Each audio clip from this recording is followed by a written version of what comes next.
It basically changed my life for art, not knowing what was going to happen afterwards. It didn't matter. All that mattered was being there for 1 month and building this sculpture, permanent sculpture, out of bottle caps.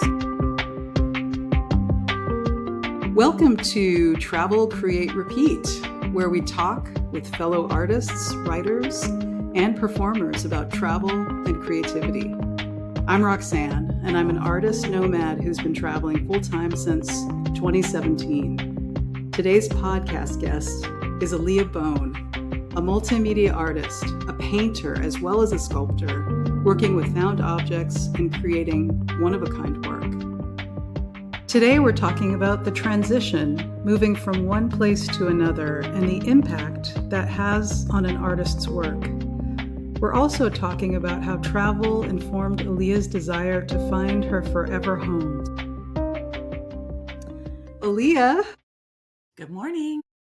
Good morning. Tell us a little bit about yourself. Where are you originally from? Well, I grew up in the Bay Area of Northern California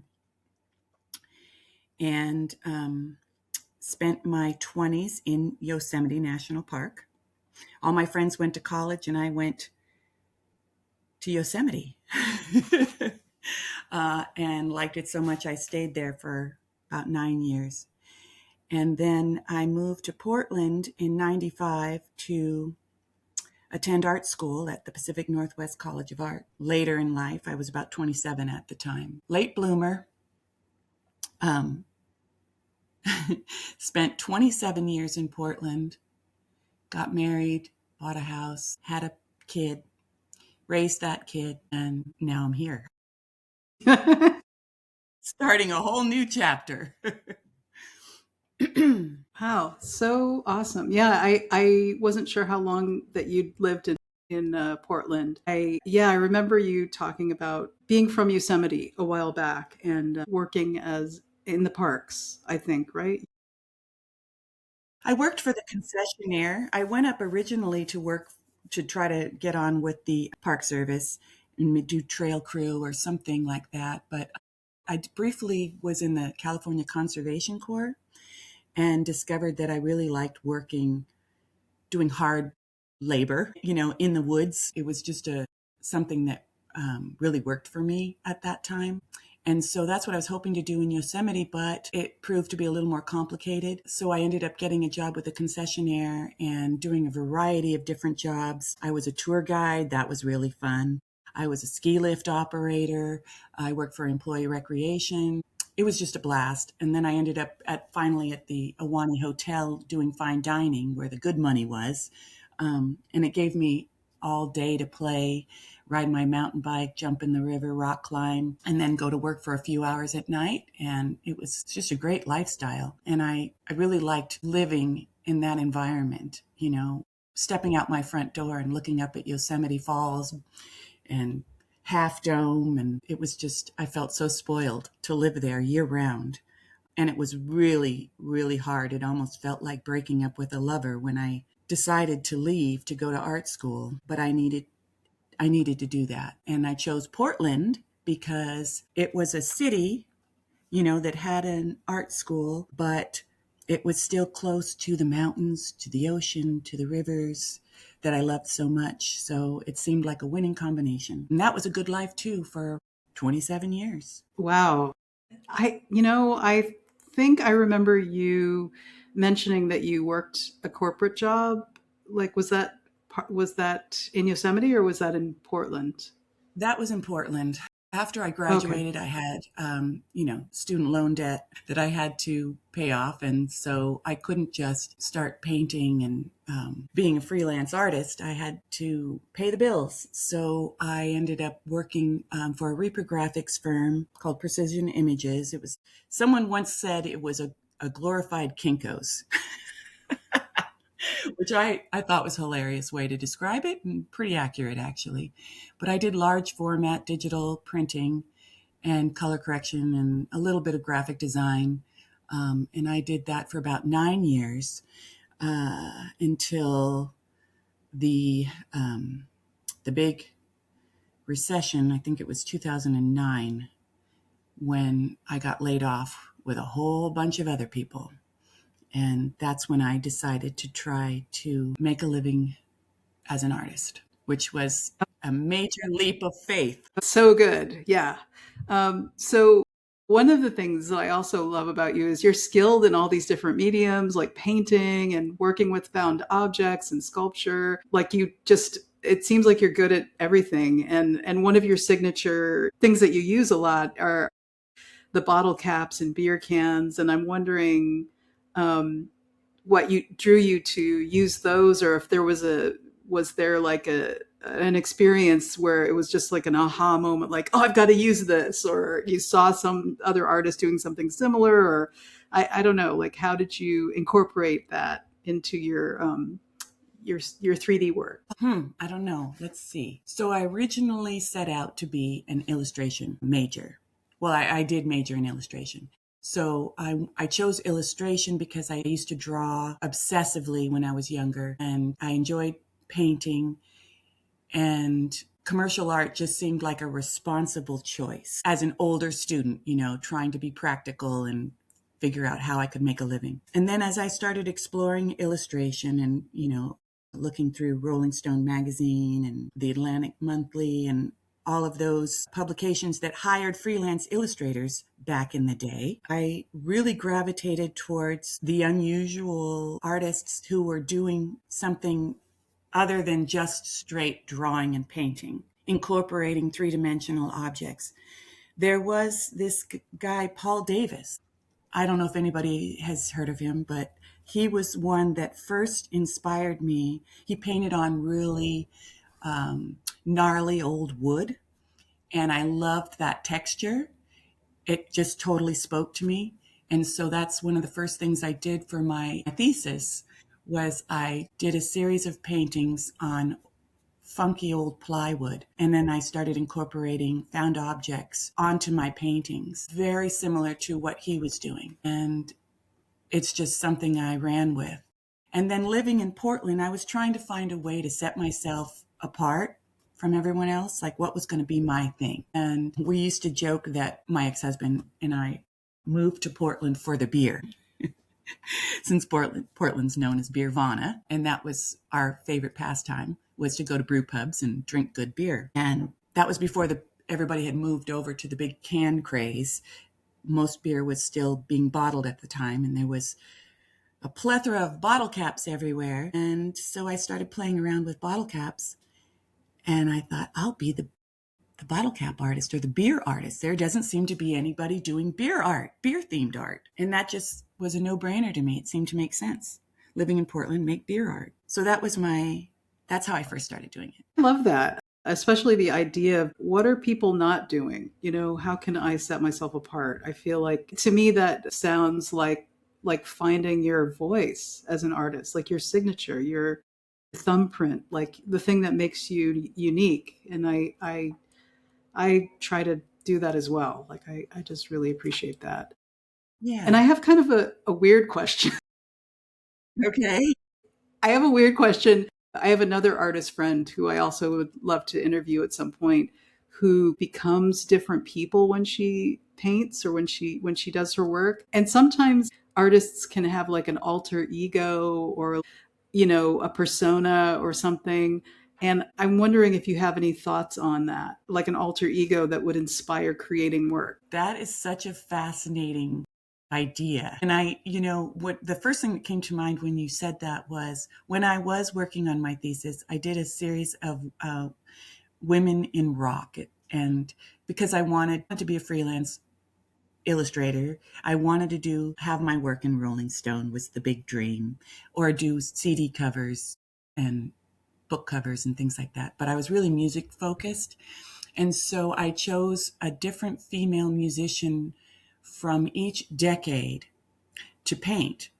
And as I was working on their portraits, I just immersed myself in their biographies. I watched movies about them, listened to their music while I was painting, because it all goes into the work.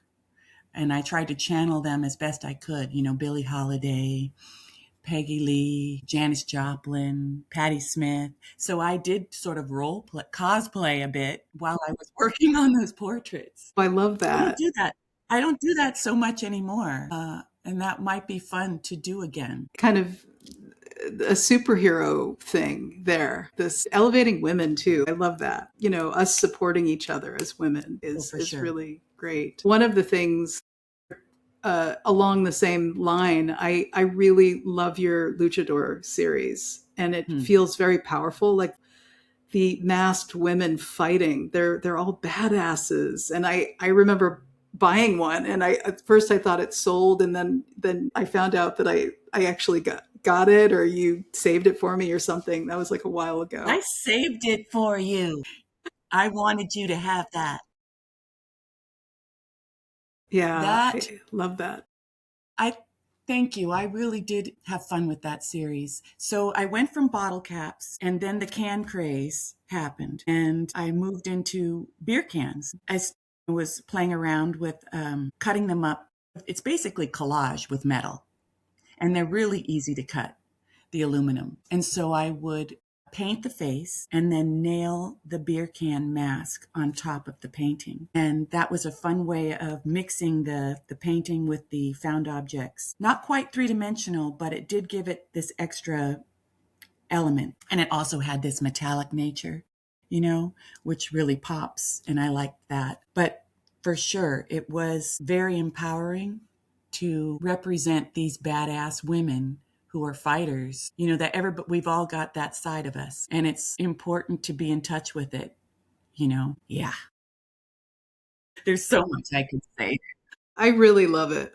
I think that a lot of people connect with that series and appreciate the fierceness that you bring to that series.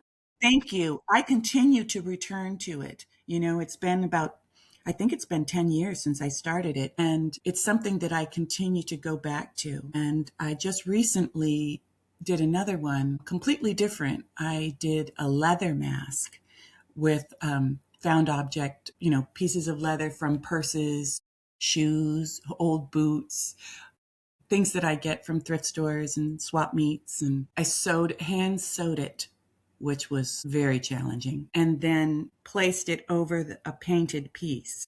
And when I painted the face this time, I wrote a little subliminal message on her forehead that I knew would be covered up with the mask, but just to kind of imbue it with a sort of a meaning or a purpose, that no one will see in the finished piece, but it kind of gives it an extra little, it's like putting a spell on your work, in your work. I don't know if you do that at all, but it was for a show called Feral, and I wanted to do something fierce and feral. And so I made this piece, and then it didn't make it into the show, which was an interesting experience because I have not dealt with very much rejection in my art career, which is kind of funny to say because I don't know, I've just been really blessed, I guess, or careful. And so that was an interesting experience to be rejected with this badass piece that I felt really good about,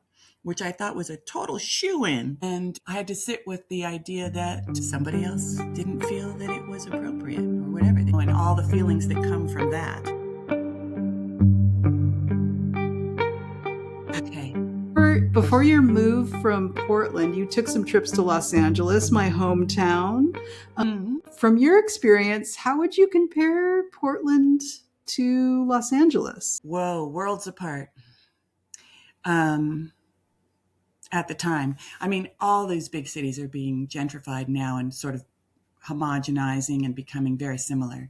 But at one of my first trips, Los Angeles was just like Disneyland to me. Palm trees and sunshine compared to the gloomy Portland. But I was excited to go to show at La Luz de Jesus, which was a big bucket list dream of mine. And I just felt like a kid in a candy store, like my dreams were coming true. I had made it into this big group show, La Luzapalooza, that I had been trying to get into for a few years. So when that finally happened, It was very exciting. I remember that. I remember you going to Los Angeles, and like I always loved La Luz de Jesus. Like I remember their art gallery, and it was very sought after showing space. Yeah, I remember how stoked I was for you to be showing there.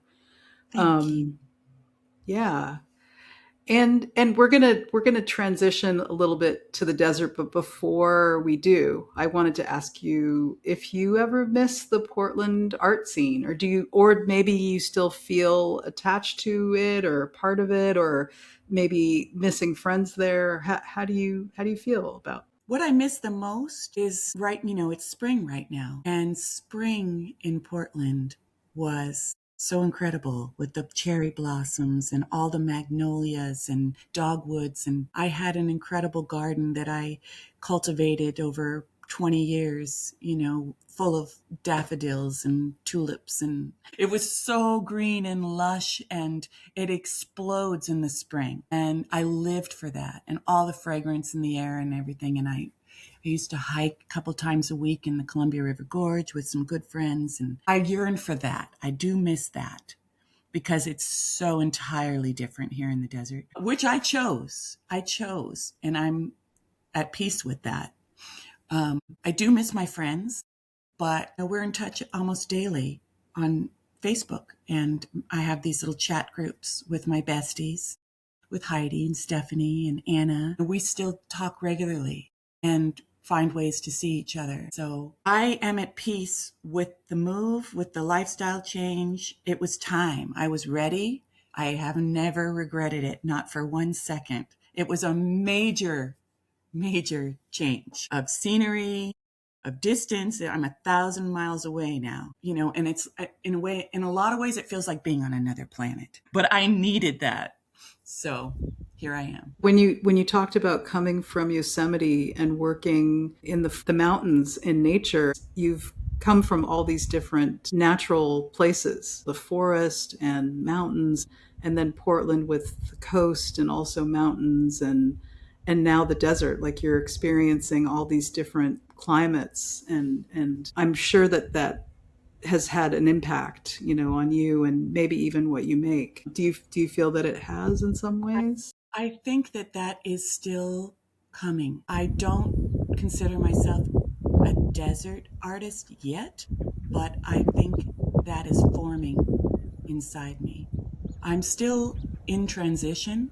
I've only been here for a little over 2 years, so it still feels fresh and new. And I've kind of been in a weird state of limbo. When you have such a major lifestyle change, leaving my partner that I had been with for 32 years and my home, and turning it all upside down.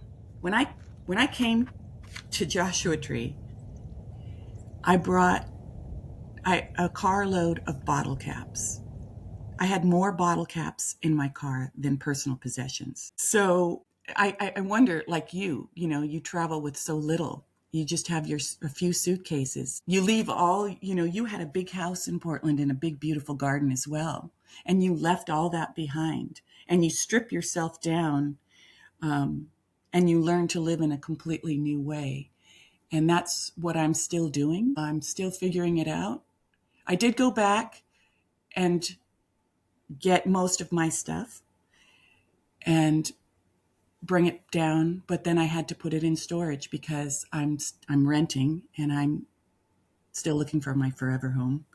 But I'm hoping that this is going to be the year that I make that happen, that I find my own little piece of property, either with a house on it or maybe I'm going to build something. I don't know, but I'm going to be 60 this year. And the big goal is to put down roots and, establish my own place with my own studio, my forever home. So, Alea, another thing that you brought up is about your supplies. For me, as an artist, I carry supplies, but a lot of the supplies that I use are on site, like ironing boards and stuff like that. But when you're working with found objects, and maybe you're having different kinds of equipment that you need, how is that, and how does it impact your ability to travel? It's tricky. It's very, very tricky because the materials really dictate the type of work I do.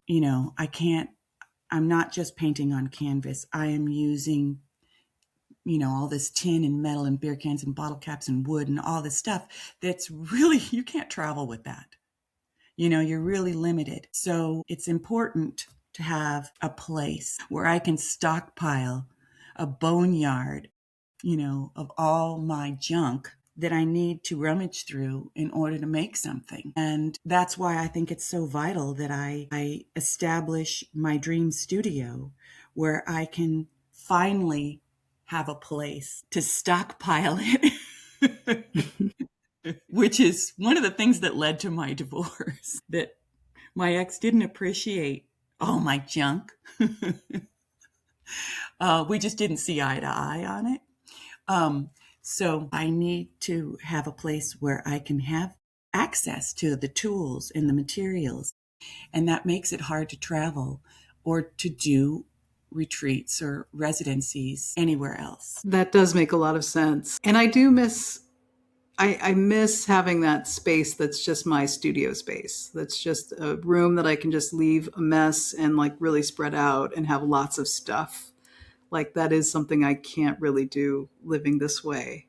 That I love when I go into someone's studio and there's just so much stuff in there and like all this potential, and I just can't do that. It's got to be Yeah. wherever I am. Yeah. So has Yeah. that affected the type of art that you make? Definitely writing is easier. Travel, it's an easier travel thing. The podcast could be an easier travel thing because all I need is like a mic and my laptop and I don't know what else. Like I don't need like a ton of stuff. And the mic I have is on the heavy side, so I might actually at some point pare down and get a lighter mic for travel purposes. For painting wise, I do carry actually a bunch of stuff. I carry an easel. I carry it's a small easel, but and I have a tripod and I have a bunch of paints and I have a bunch of heavy watercolor paper that I use and other like odds and ends. So it adds up.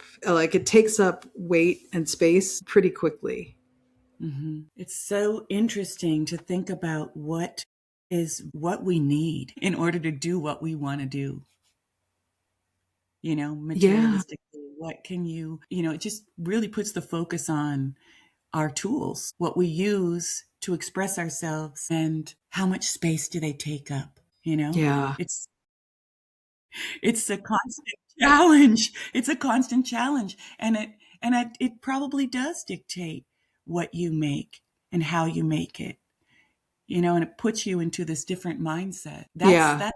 I think that'll be an interesting theme with your future interviews, to hear from other people, especially people who Yeah. travel, make art, like Yeah, how yeah. I think a how do lot of they do people, some of them probably just do everything on their computer, maybe, like, which I've tried to do that and it's hard for me. Like, I really need to do it with my hands, and I like working on paper and canvas and boards, and I like oil paint, real oil Mhm. paint Right. and brushes, and so it's been a little bit of a challenge. Yeah. But we'll see. Yeah, we'll see. Well, There's things I on the process, in the wings. I do really want to say I love that you seem to be pulling it off. You're still creating beautiful paintings and putting that tactile art out into the world. You have created a wonderful life, you and Johnny. And I just, I love what you're doing. You're making it happen. Very inspiring. Thank you, Leah. Thank you.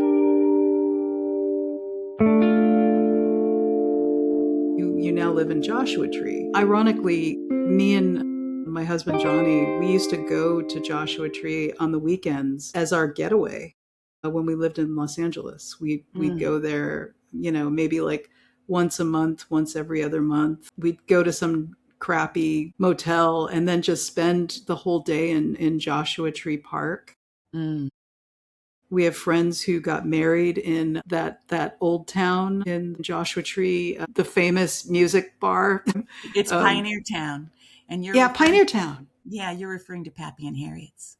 Yes, Pappy and Yeah. Harriet's. So, do you have a favorite thing about the desert right now? Like something you really love about it? There's so much to love. Mostly it's the wide open space. Seeing more land than buildings is really important to me. It's calming, soothing. The rocks, the boulders, just the mountain ranges really speak to me and put my mind, body, and soul at ease. Of course, there's the stars at night, and the Joshua trees themselves are so otherworldly. Last night, my boyfriend put me on the back of his motorcycle and we took a ride up through the park at sunset. And I've been really stressed out and I just needed a little something.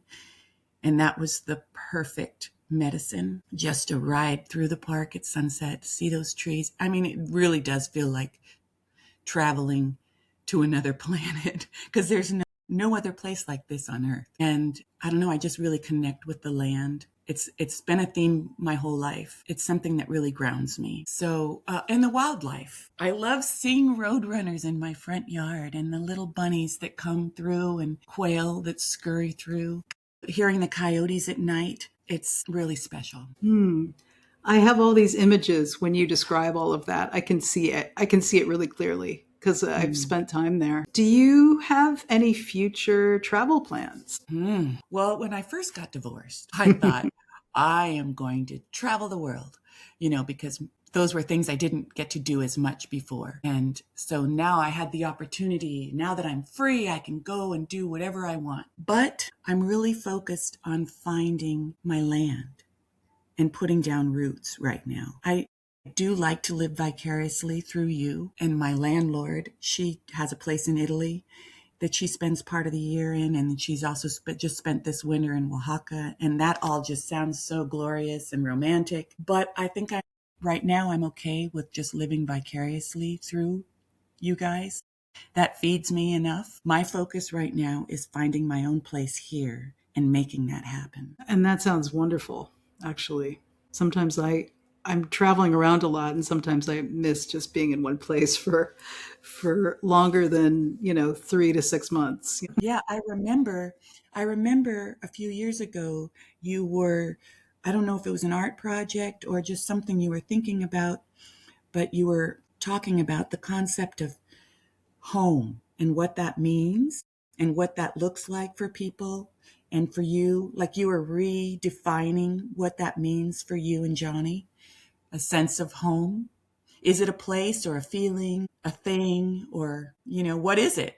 What does home mean for people? Yeah, I mean, it's an interesting thing to have a deep dive in because I think that different people might conceive of it differently. I think a big part of home for me is Johnny, like the two of us together is a home. There are different cities now that we've returned to that feel like they're homes. Like right now, we're in Tbilisi, Georgia, and this is definitely one of our homes. I hung out with a friend earlier this morning, and a very dear friend who I made the last time we were here. So it's definitely friends are like my home, and it's an ongoing thing. I think another thing that I think about, not to hijack the interview, is I think No, about I think about what family is, because I think that a big part of what makes a home is the family, and I think a lot of the family for me is the family of my friends, Johnny definitely, but also my friends. for sure.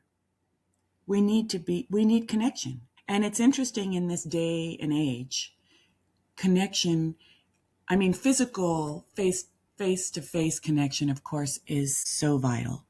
But there are so many other ways to stay connected. And people give it a bad rap, social media, but it really keeps us connected. I mean, we're doing it right now, and it's working. Yeah. And it's great that you brought up the connection piece because I think that's the whole intention behind me doing this podcast is I want to connect with my creative friends, and because it's easy to get disconnected when you live the way that I live. And I really value my friendships with you and with other friends of mine. I just want to connect. This is like It's me connecting, but it's also like giving you a platform and wanting to support what you're doing, you know? Yeah, and we're doing it. It's great. It's working. It's working. My gosh. Keep That, doing this. yes. And that leads me into what do you have going on creatively at the moment? Is there anything that you're excited about creatively? Hmm. I do have some shows booked. I've been invited to a sculpture show, which I've never described my work as sculpture, assemblage, but assemblage, I guess, does fall into that category. I recently made a piece where I did get more sculptural, 3D with it, which was very, very exciting. And I was carving wood and using all sorts of new tools and new ways to me. And it was exhilarating. I mean, using a hammer and a chisel and physically, breaking into the wood was something that it definitely sparked something in me and that I want to do more of. I've been fantasizing about doing like large chainsaw sculptures, but we'll see what happens. That's pretty badass. I love working with power tools, but I also love any kind of tool. And there's something physical that really feels good to me.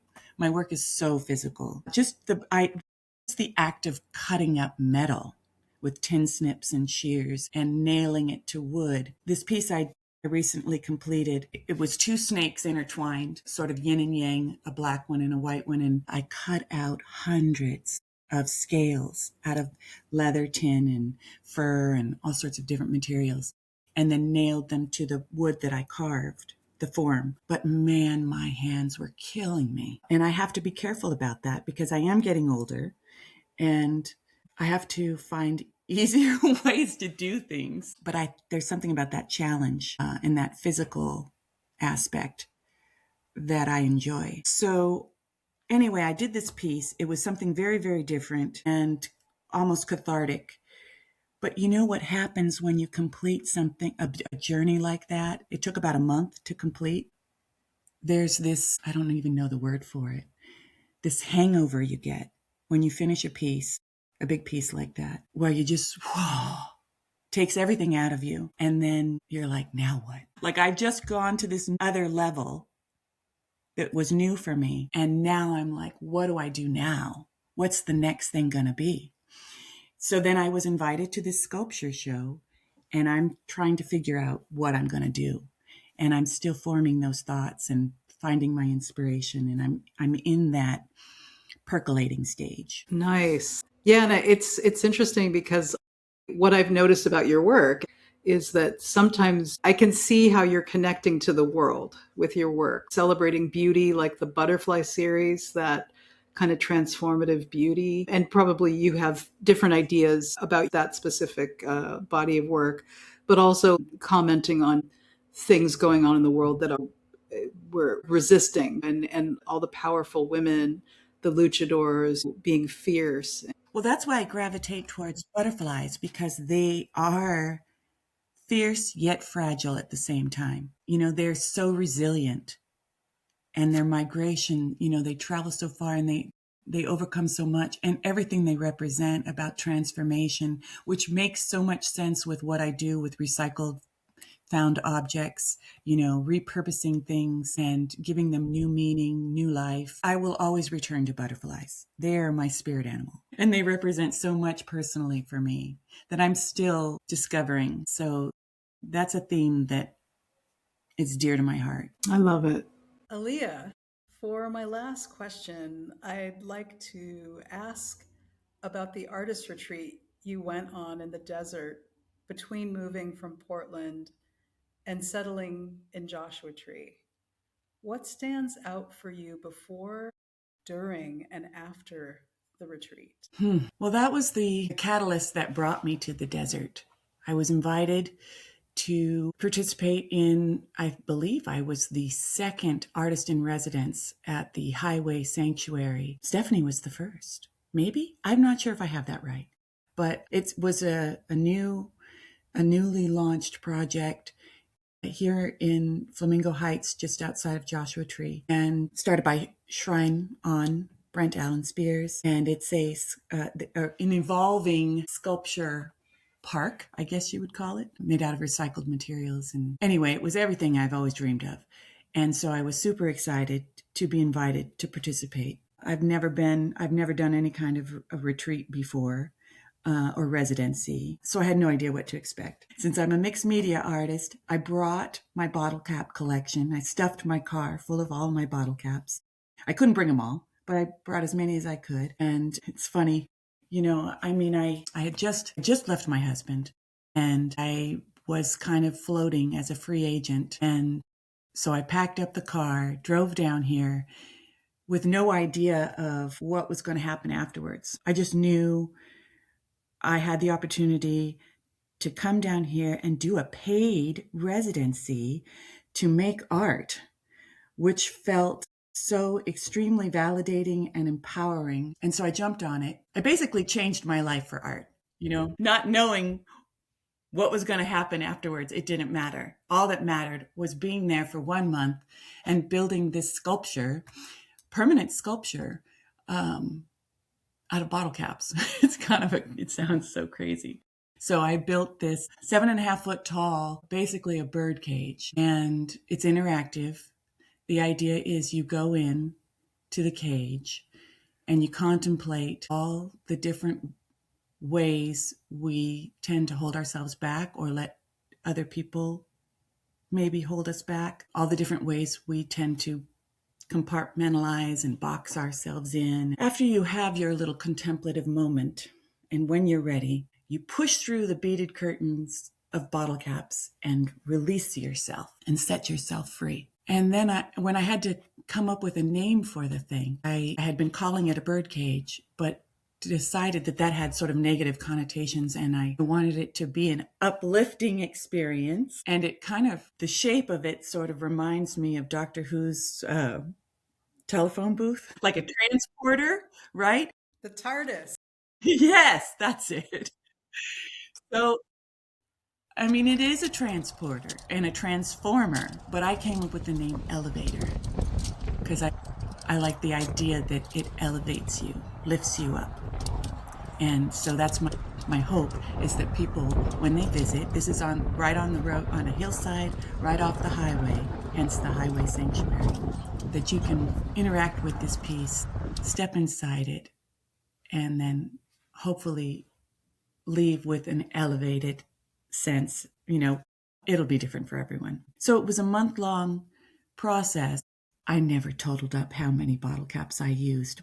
We're talking tens of thousands. And I elicited the community to come in and help to participate, to help bang with a hammer and nail holes into each bottle cap and string them onto wire and make these little donuts that I used as a sort of building blocks. Yeah, it was a process, but it was a transformative experience. My divorce was finalized during that month. It was in the winter, the month of January. It was very, very cold and howling, what they call murder winds. So it was, you think of the word retreat, like an art retreat, and you think of something really peaceful and beautiful, like a spa or some quiet space. This was not like that. This was very, very rugged and rustic and emotional, difficult. There were a lot of challenges. Anyway, I got it done. And it was the catalyst that brought me to the desert. And things sort of started to fall into place after that as I made connections and found my way, into settling in. I don't know, did I answer all the questions before, during, and after? Was that it? Yeah, like I think what I'm wondering is, how do you feel now looking back? It's interesting to look back at the beginning. Like when you're writing a story, there's something called an inciting incident, and it's the thing that sets you on your path. And then along the way on your path, there's like a point of no return. The retreat, I think, is the inciting incident. Or you could say even Luz de Jesus show, but there's a point of no return where you're not going back. I had to go back to get the rest of my stuff. That was a whole nother journey, but it definitely cemented in my heart and soul that this is where I belong. That, rustic, rugged landscape. And, it just, it spoke to me. And it's funny. I wasn't going to try not to get emotional, but just the word community chokes me up. I didn't know anybody. I knew a few people, but we had this unveiling for the sculpture, and it was a dark and stormy day. And so I didn't know if anyone would show up, and this incredible outpouring of people came, and I just felt so loved and lifted up and like, wow, this I have found my place, and these are my people. It was good.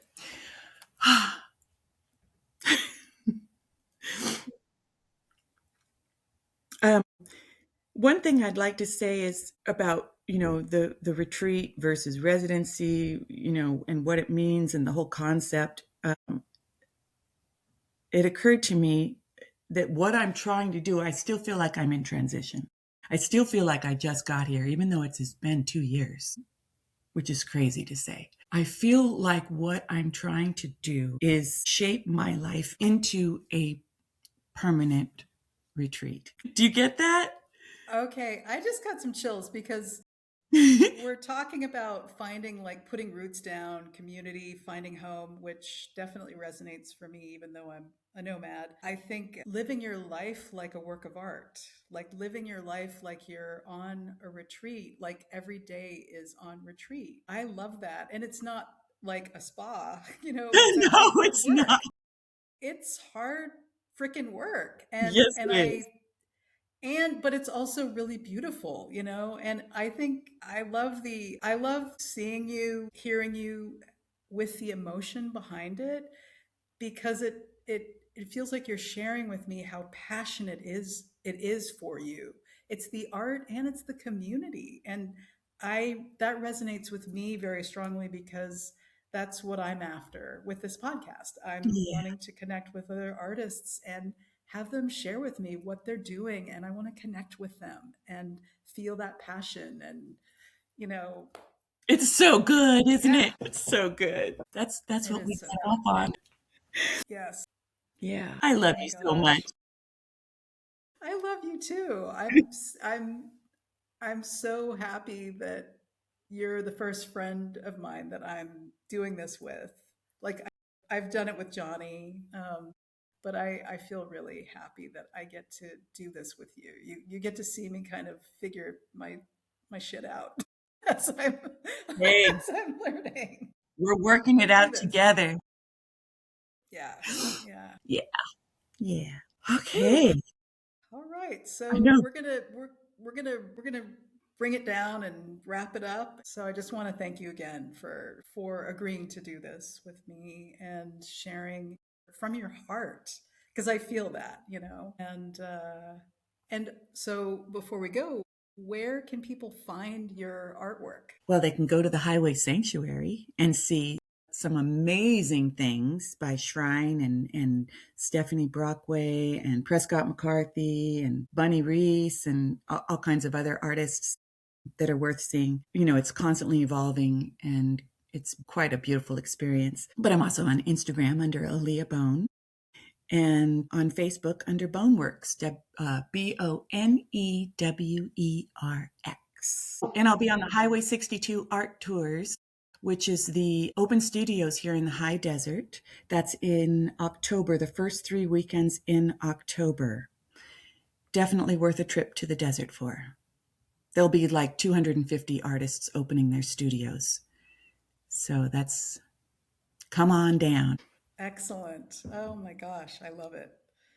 Yeah, and this podcast should be up before that, way before that, so people will be able to find all of your stuff. Okay, so folks, if you enjoyed this podcast and would like to hear others, please head over to my website, travelcreaterepeat.com, and subscribe to my emails. There you can also read my travel blog as well as see my art shop. And please subscribe and support me on Patreon, which is patreon.com/travelcreate. And we'll see you next time.